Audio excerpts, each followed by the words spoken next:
भाइये से भाई लेता पाई पाई के हिस्सा।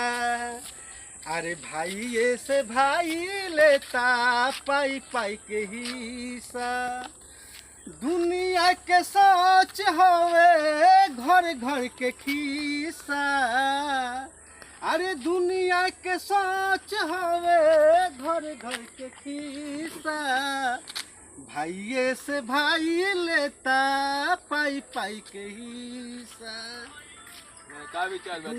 दुनिया के सोच होवे घर घर के खिस्सा। भाइये से भाई लेता पाई पाई के हिस्सा। अरे के कोई नजरिया लागल घर परिवार पर।